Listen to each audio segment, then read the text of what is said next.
Buckle up, folks. We're diving into an incredible journey of service and dedication. Meet Ms. Anita Margaret Hankey, a powerhouse who's changing the game in our community.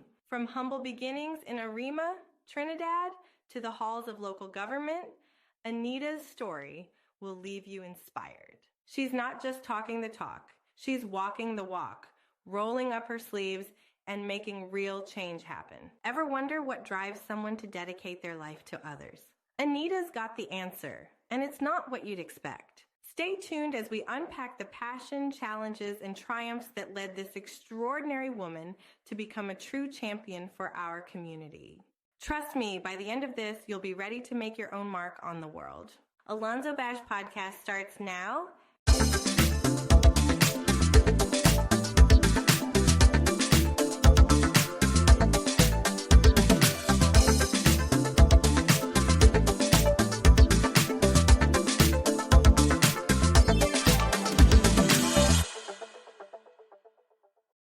Greetings and welcome to the Alonzo Bash Podcast. I'm your host, Alonzo Bash, and tonight we're joined by a special guest. Of course, now it's politics time in Trinidad. I'm very much excited to introduce this. I would say next guest, but this is a personal. This show, trust me, tonight is special. Representing, I should say, the candidate rather for Malabar, Mausica, Miss Anita Hankey. Patriotic Front Candidate for that area. Ms. Hankey, welcome. Thank you, Mr. Yes, great to be here. Yes. Let me say to the outset that my political leader has expressed regrets of not being here. You know, it's busy time here for us. Yes. She really wanted to be here, but she thought that I can do, a pretty good job at representing the Patriotic Front. Yes. Well, looking forward to talking to her as well, but I'm sure in the near future we have that opportunity. Yeah. So let's talk about yourself, Ms. Hankey. Let's talk about your background a little bit. Born and raised in Trinidad? Correct. I was born and raised in Dabadi, which is on the outskirts of Arima. Right? Yes, that is on the outskirts of Arima. I grew up among 8. This was 9 of us. I'm the only girl. Okay. 8 boys. Yes. And I went to school, Dabadi, went to school Arima, but it was very interesting, Houses up on the left. Right on the hill. Yeah. Okay. Well, yeah. Because I know after the community center, you're going up there. Yes, on the left there. Correct. Yep. Right. All right. So, Davide days. All right. After that. Yes. So, a single parent home. My mother. She prepared me to be a housewife. Okay. So she taught me how to cook, to clean, to run errands, and to care for my younger brothers. Yes. Right. So fast forward into in primary school, I guess you would have known about common entrance. Yes. So I was the first in the family to pass common entrance. And when I did pass common entrance of 5 Rivers Junior Secondary. Wait, let me back up a little bit. Correct. All right. You said you were the youngest or the only girl? No, I'm number 6. Okay, but you were the only girl. I got it. Only girl, yeah. Yeah, so having passed the 5 Rivers Junior Secondary School. I went to as well. Oh, really? I was on evening shift. I don't know how old you are. Well, let's just say you went to 5 Rivers when that school was newer. Yes, so in fact, I was in the second batch. Oh, really? To 77. Oh, wow. 74 to 77. 1990 to 93. Oh, yeah, that was long after, man. Yeah. But you went up with the government as well, you said? No. I went to school in Arima. Arima. Okay, right. So I remember my teacher, Mr. Roy Springer. He went home to meet my mother. He visited and told my mother, don't send her to 5 Rivers because I feel this girl has enough potential, because at that time, 5 Rivers Junior Sec, they had a reputation, probably the worst stigma in Trinidad and Tobago. Really? Yeah, those were the days, it's either teenage pregnancy and low academic, results, during that time. But not with my mother. My mother, she wasn't easy because I don't know how I was going to get pregnant because she used to say, when you catch your cold, you blow your snot. So, Not to write that down, man. When you catch your cold, you blow your snot. So from the time you hear that, in your mind, that's a serious business. Yes. So I went after that. I went to Arima, moved on to Arima Comprehensive School. Okay. And graduated at the end of that 2-year term. With social studies, which was national exam at the time. So it was like you came out of school with nothing. But I had this fire in me for academic advancement. If you don't mind, I got to pause you real quickly. Yeah. But this is new to me. You mentioned that back then it was It wasn't CXC? Yeah, we had CXC, but I failed all. Oh. Carry on. I failed all. So, but there was something inside of me. But I think, even when I look back now, I think my domestic environment, it wasn't conducive to academic advancement, as it were. But my mother made sure she sent us to school, sent us to church. Yes. She just did the basics, what the best that she could have. Yes. And even when I look back now, I said, my mother, she really did a great job. And it was only when I went to university and I did developmental psychology, I really truly appreciated and understood the sacrifices she made, as a single parent. Yeah, but as I said, leaving school with zero, as it were. Wow. So I started working at KFC. I worked at a textile garment factory. I was a hemmer. Which KFC in Arima? Arima. Wow. Pro Queen Street, I think it was. Okay. Yeah, I worked there. I worked at a perfume factory at Omera Industrial Estate. The textile factory? A perfume factory. Textile garment factory was somewhere in the back, close to the comprehensive school. Yes. Okay. Yeah. So I even used to sell chemistry kits, encyclopedia sets, really? and that kind of thing. Yeah. But I kept going back to school, and one by one, I went up to 8. I got 8 levels. But during that, yeah. But during that, it wasn't easy. It wasn't easy, but English, I must say, was my greatest challenge. Really? I did English. Maths or something? Maths. Why we ain't going by maths yet. In fact, when I did maths, let me finish the story with the English story. Yeah. So I did English 4 times before I passed it on the 5th time.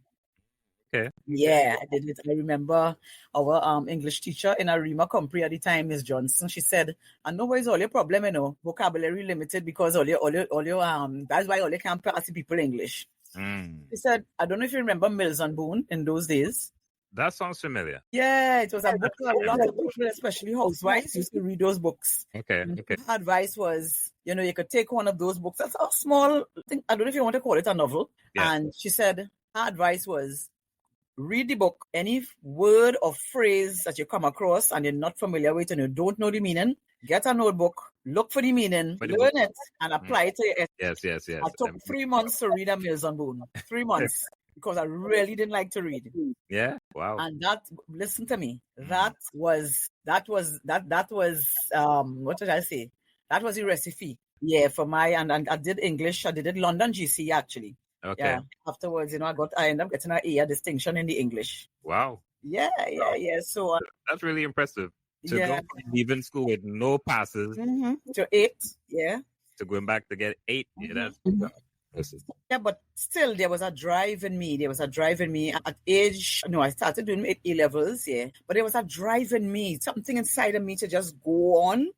So I had my son when I was 21 years of age, and I didn't allow that to stop me. I started doing A levels. I did A levels economics and politics. Wow. So that is where I started, really developing this likeness for politics. In fact, that was the initiation period. Why politics? That's a good question. At such a young age, why politics? I don't. Let me tell you something. But there was something inside of me probably that I couldn't explain. But something about when I looked at the syllabus, it was appealing to my what I wanted to do. It was something about it that I truly, truly liked, and I felt it resonated with me. Okay. Yeah, so I did both econ and politics, of course, not in one shot. Yeah. And I remember you asked about the math, but math that was my greatest challenge because I didn't pass math at all. Yeah. So it took me 12 years before I went back to do math. Okay. And it was having to recognize how important maths was at the time. Yes. Yeah. I remember a construction teacher in Arima Comprehensive, Mr. Williams, Mr. Carlisle Williams. I told him, I said, Mr. Williams, he said, listen, you have to do maths. Yes. You have to do it. So, and that is why I took 12 years to do it. And I went back evening class again. Yeah. To do that, I did it in Malik Senior Comprehensive School. But that was interesting because I felt a little bit intimidated as a mature student. Yes. All the other students that just left school. Yeah. And the class started with about 42 of us. Yes. And it would dwindle down to 32. And, because math wasn't easy for me. Yeah. And, eventually, I was the only person passing maths that year. The only person? Only person, out of the 32 of us in the class, so the 32 of us. Wow. But what was interesting too, during that time, the community centers used to offer, through the Ministry of Community Development, they used to offer different courses, people who all sorts of things. But I chose to do typing. Typing, okay. Yeah, so I went and I did typing. I did elementary typing. I passed it. And then we have the other 2 stages, intermediate and advanced. Yes. And I said, okay, well, I will sign up for it. I said I will sign up for the intermediate. And my the teacher there, she told me, she said, listen, I think you could do both of them one time. I was very hesitant. Yeah. But I couldn't really fight her. And I did it and I got through. And thank God, that was the platform for the springboard for me. Yes. With my 3 O-levels at the time into the public service. Okay. Yeah, so it was really, really I think politics for me. Fast forward. I went on having gotten the 2 A-levels. Yes. So I had the 8 O-levels, 2 A-levels. I went on to university. Okay. Yeah, I went on to university. Started doing economics. Don't know why I couldn't do the people maths, but I don't know what make me feel I could do econ. Boy, when I reached econ 2, but that was the rude awakening. Yes. I realized that was... So what does econ 2 in?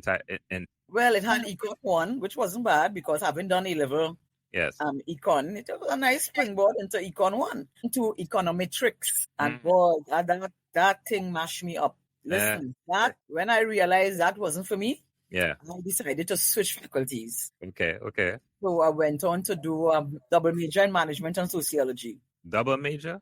Yeah, double major in management and sociology. And it was during that time I signed up to do political in that direction again, the political philosophy. And, boy, I just loved it.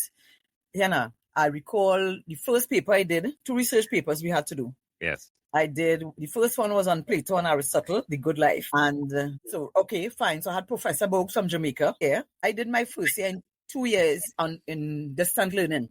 2 years part-time. So I did the first paper and Professor Bogues called for me. There were 9 Caribbean countries participating in that program.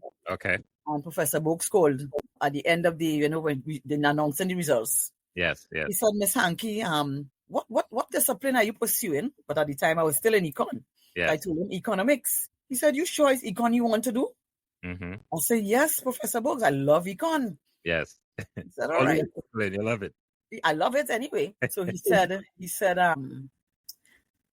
well, you got the highest in the Caribbean with that research paper. Are you serious? Yeah. He said you got the highest in the Caribbean. It's all right.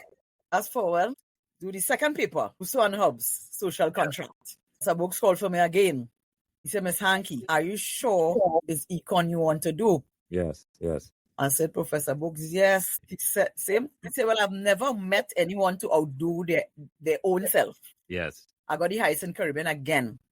Wow. He said, Miss Hankey, I think you should reconsider your option. Yes. And, so that was really, that it ignited my resolve.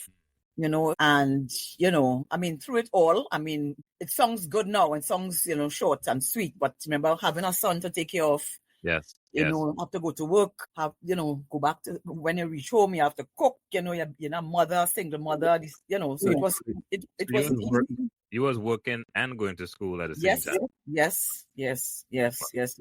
So I always say if I could do it, anybody else could do it. You just have to have that passion. As Les Brown said, everybody wants something, but you have to want it bad. True. There was something inside of me that wanted this thing so bad. And when people see me smiling, they don't really understand the struggles. Yes. But it has shaped me into who I am today. It has built my resilience. It has built my toughness. It has, built that commitment and that drive. Yes. For public service too. Yes.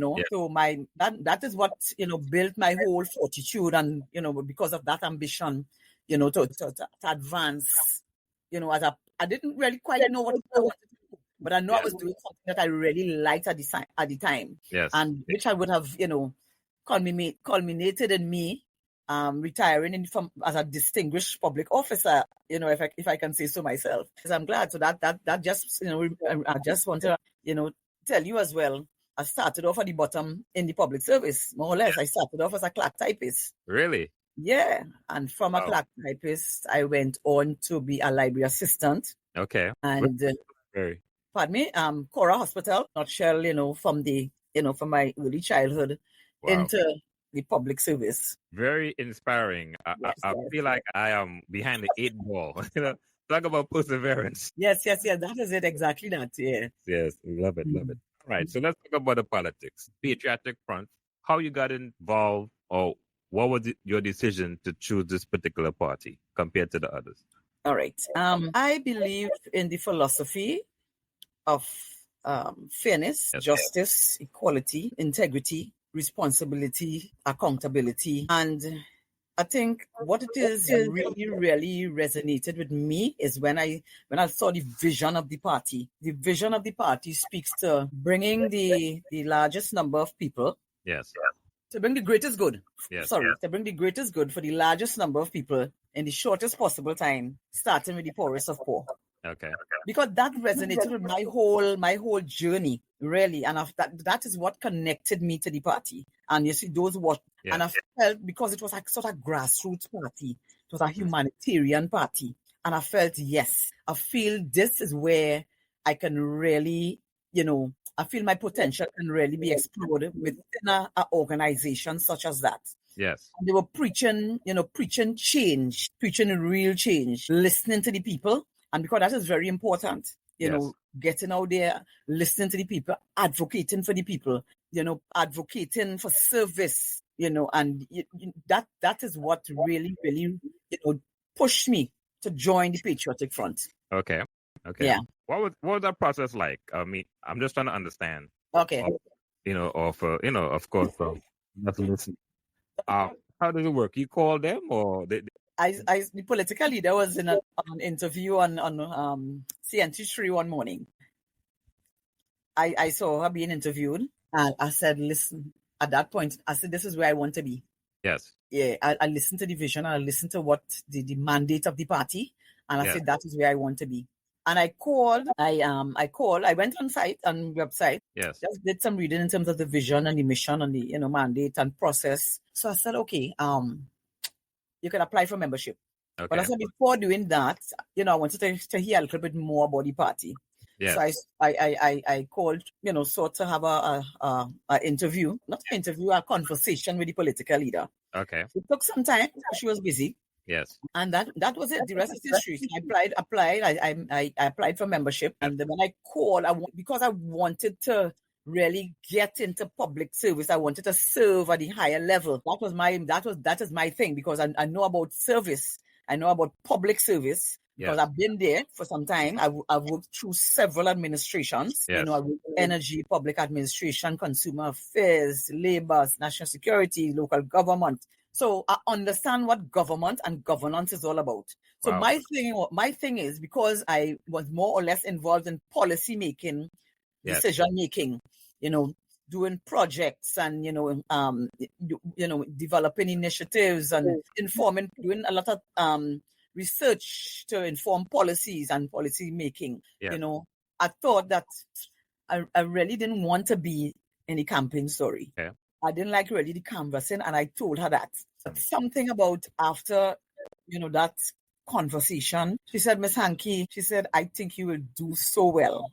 She said, don't be fearful. I said, I don't think I like this thing, going out there and canvassing. I didn't mind doing research and, as I told you, being, really and truly, I was looking at myself, hoping to be selected, and looking at all my experiences, my academic qualifications. Yes. I would have had a wealth of, knowledge by being on several cabinet appointed committees. Yes. Traveling, I represented Trinidad locally, regionally, internationally at several forums. So I thought maybe I just didn't want to be on the campaign trail. And you were more like in the background, so to speak. Yes, but maybe senatorialship, as it were. Okay. That kind of thing. I want to work. I felt I would have done a real great contribution there. But she saw something different. Yes. And at the end of that conversation, as it were, she said, Ms. Hankey, put in a nomination form now. And I said, I said, you sure? She said, yes, Miss Hankey, put it in. And that was it. And here I am. I was shortlisted. I went for the interview, and and here I am. So on a nomination form is what you're putting up yourself for office. Okay. To be considered for political office. But once, of course, there's a period for they will have to do background checks on you, of course. Yeah. Yes. So it entails that as well. Okay. Yeah. All right. What type of leader is Kayla Pandey? I think she's very charismatic. She's a person, I think she understands the beat, the pulse of the, let's say, the underprivileged. And I think that because it's a humanitarian party, so you find what she stands for will reflect that in terms of reaching, as I told you, going back to the vision of the party. Yes. And reaching the poorest of the poor.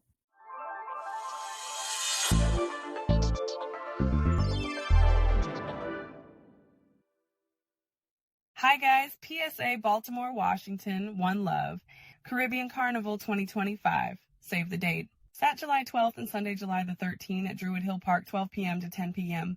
Picture this, 2 days of non-stop Caribbean vibes. Parade of bands, festival featuring live entertainment by local and international artists and DJs, arts and crafts, Caribbean food, lots more. We're talking vibrant live music, including steel bands that will guarantee to make you move with the tastiest island flavors. It's the ultimate celebration of Caribbean culture, bringing the heat from the islands to the streets of Be-More. Don't miss out on this unforgettable experience. One people, one love, one carnival. www.baltimorecarnival.org. Starting there. And I think she's very intelligent, and probably you may be aware she's an attorney by profession. Yes. And she came. Remember, she was born out in the bosom of politics, as it were, because her father was the Prime Minister, Mr. Patriotic Pandey, years ago. So, I think her uncle as well. Am I correct? I think her uncle as well is also. Yeah, Mr. Pandey. Yes, he too. So I think she's excellent. And I think when I even look at the candidates that were selected for this general election to represent the various constituencies, it seems as though all of us. When I looked around, there's a thread in each one of us that speaks to serving the people. It's not about us, it's about serving the people. Yes.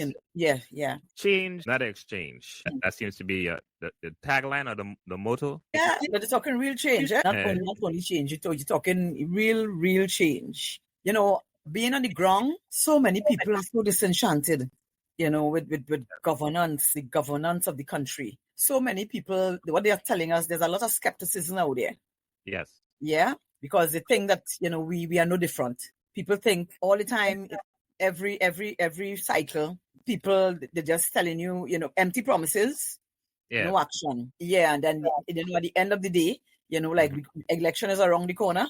Yes. So you find a lot of paving roads, all, different things, a lot of patchwork and, things that, but I'm beginning to realize the more and more people I meet and I engage with in my constituency of Malabar, Mausica, Dabadi, or Mira, the more I think people are becoming, they are much more wiser, as it were. More the younger people too. They find the more younger people tend to be, they're not falling for that anymore. Yes, that's one thing I've noticed. A lot of younger folks gravitate.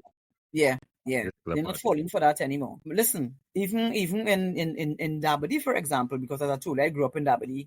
I knew what Dabadi, my family still reside there, so I will always go there. Yes. And listen, I am literally offended by the level of neglect in Dabadi. Get some examples. For example, okay, that my area,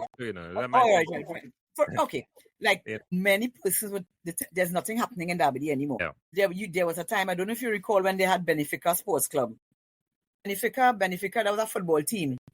And there used to be football in the savannah. Yes, right behind the primary school. Yeah, and that was, you had to find sports day. All the lanes used to have different sports. But right now people are saying so many clubs, nothing for the youths in particular. Yeah. And I think that is a cry, even in Malabar, Mausica, apart from the infrastructure. I met a guy just last week, but around the savannah, and he said, listen, see, infrastructure and water. That like he said, we ain't really concerned too much about that. He said, but you see the youths, and we're talking about the crime situation in the country, and because there are lack of opportunities. A lot of the youths, they said, of opportunities for them. And if there's also the saying that there are a lot of programs out there, but something is not being done right in order to connect them. And a lot of them talk about they want mentorship. Some of them don't even know what they want to do. Yes. Yeah, because, for example, look at the community. That's about the community. Yeah, nothing being done. As I told you, in my time, there are a lot of programs used to be taking place on different, courses you could have done there. I did some drapery and all. Okay. So we need to, but there needs to be a total revival, within the constituency, and yes, and a lot of single mothers too. People come the cost of living, and then the only thing people say remaining constant is people's salary. That whole I want to make sure I'm messing the word up. Constituency. Yeah. I got a title. That whole zone. Constituency. That's a big area. It is. Well, in fact, a lot of people, by my engagement in the community, a lot of people didn't even know it changed to Malabar Mausica. Yes. So that shows you the sort of disconnect with governance, in the country. In fact, although it was recent, but that is hence the reason why I always tried, during my meetings and my discussion with people, I always have to say Malabar Mausica, formerly Dabadi Omera. Wow. And it is wide because it includes, you probably remember Samaru Village, Karapo, Hill. I worked in all them places. Like Crescent Gardens. So it starts from Mausica on the main road, Mausica Dabadi, and it extends past Reedlin and Dabadi. I don't know if you remember Chai's. I don't know. Around that time, there was a Chai's hardware. The hardware store, is it in Dabadi? No, as you pass Reedlin in Dabadi and Arima. Yes. Yeah, a little higher up. So it covers, it's a big area. It's about 35 polling divisions. Wow. So it's a lot. Wow. Yeah. So I've seen videos, of course, campaigning, walking around these different neighborhoods, meeting and greeting folks and stuff like that. What's some of the common complaints or concerns that people have? Well, as I told you, infrastructure. We're talking about sidewalks crumbling, water. Up to this evening, I went into Crescent Gardens in Mausica. Yes. And some people are complaining. They talk about water woes, they call it. Water woes. Some people said the time the water come in, they are asleep. 4 or 5 in the morning. That kind of thing. I know they're struggling. I live it. So those are some of the common. All right. Yeah. Those are some of the common. Yeah. Very, very common. And I think people, there's a cry for community involvement, community activities, because they think, to have the youth involved, and even in some of the playgrounds, even, I don't know if you know, in the back of Boys Lane, there's also a playground in the back. The lights is about 4 years now just to change the fixtures. So they can't be out there in the evenings. I'm Ms. Hankey. So I'm going to keep things really simple. Yeah.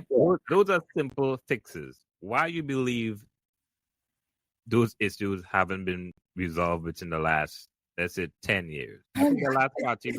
It has to do with representation. It has to do with representation because, people telling you that they call in, they complaining, they're making reports. I saw some people talk about some retaining wall that they've been asking for. Even people telling them, don't call back because they're fed up of them making complaints. So I think, and what I think, and why I truly, it's close to my heart because that's my constituency.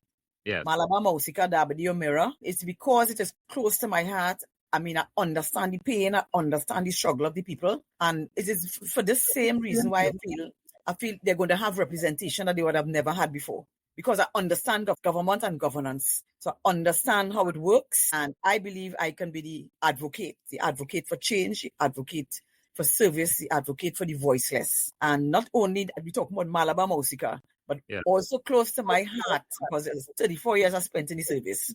Yes. So I've been part of a system where I witnessed firsthand what it means to speak up I understand what it means to be discriminated against, to be silenced, to be victimized. And, all of that is what prompted me and pushed me, to be a part and to be the voice for those persons. Yes. It's over 83,000 public officers we're talking about.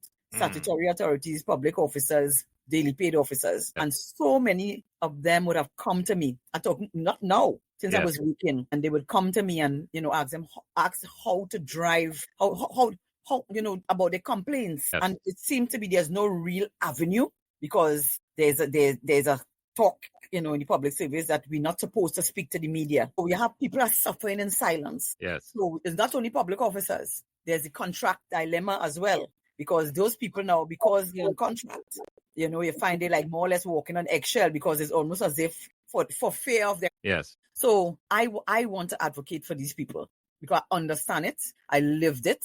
And, I've been part of that culture where that sort of personality cult is so much entrenched, and nepotism in the public service. I think leadership it's supposed to be empowerment.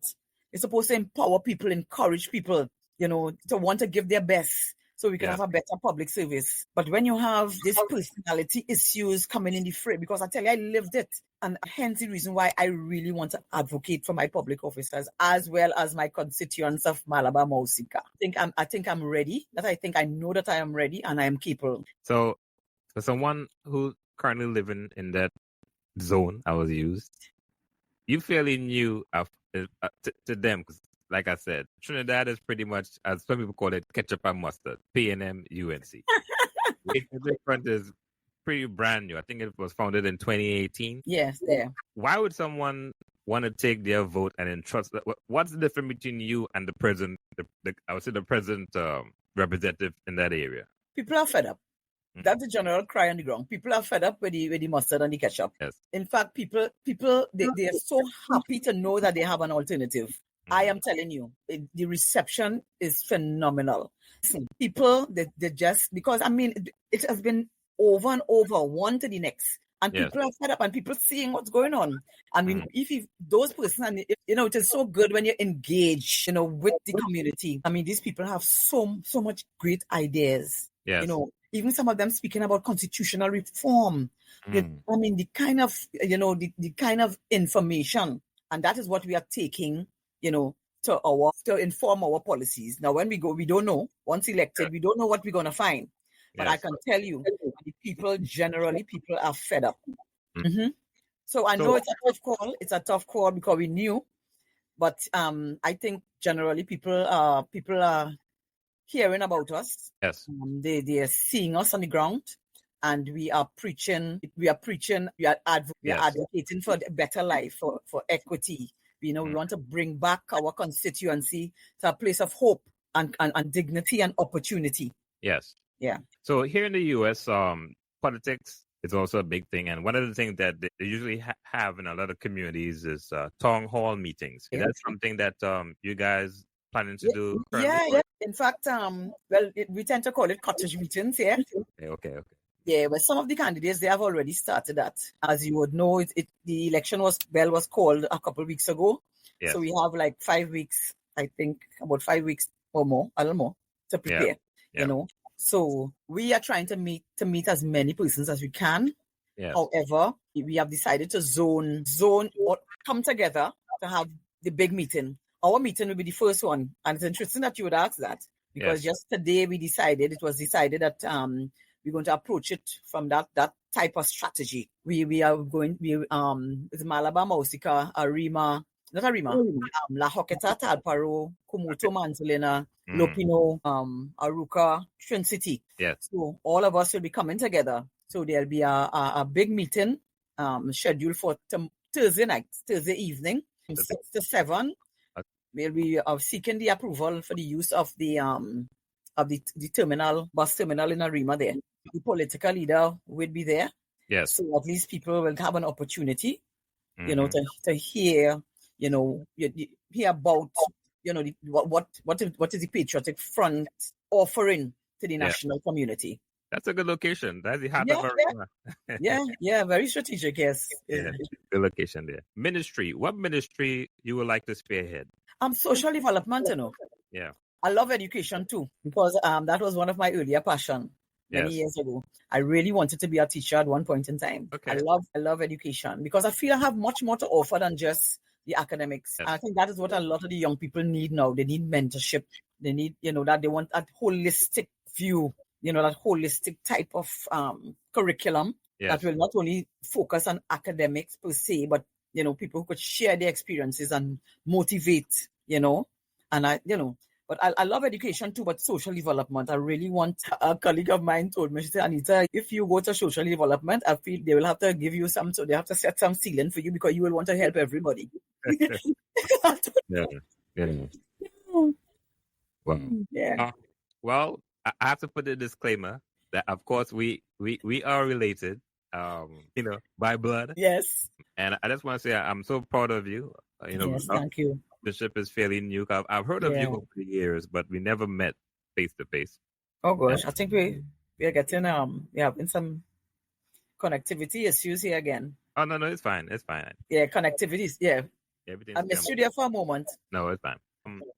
So moving forward, what's some of your long-term goals? Long term, well, irrespective of whether or not I'm elected, I will continue to advocate for the people of Malabar, Mausica, W. I will continue to advocate for them, and I will continue to advocate for public officers wherever, whenever. That is my intention. Of course, long-term goals of once elected, I intend to continue to serve and to serve in a way that people ought to be served, where, it wouldn't be just a reality or the ideal, as it were. To really, it would be an ideal, That's not an ideal, more a reality. Yes. People mustn't see that, us, candidates or potential member of parliament.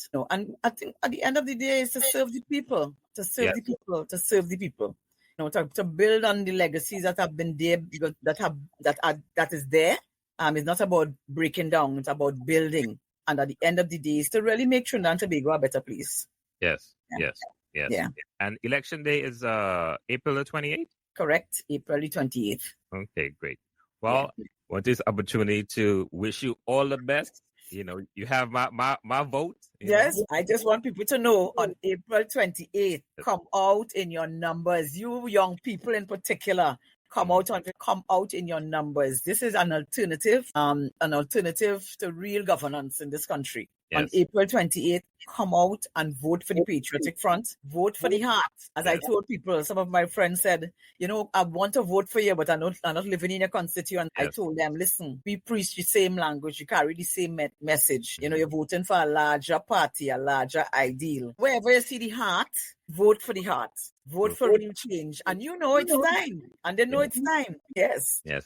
Well, any last words? I mean, you pretty much said it all. I said it all. Come out in your numbers. I mean, we are here and we have constituents. We have candidates in 37 of the constituencies. Yes. Yeah, we had planned to go for 41, but 4 of the candidates, there were a lot of threats on their lives and their families.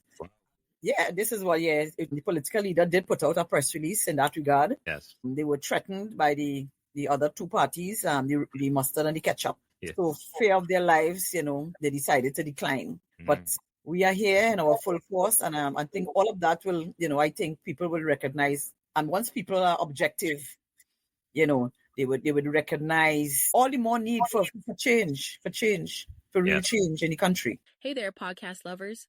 You know that feeling when you discover something amazing and can't wait to share it? Well, that's exactly what I'm experiencing right now with the Alonzo Bash podcast. Hit that subscribe button, leave a review on your favorite episode, and spread the word to your friends and family. So what are you waiting for? Let's make Alonzo Bash the next big thing in podcasting. And how folks could follow you on the social media?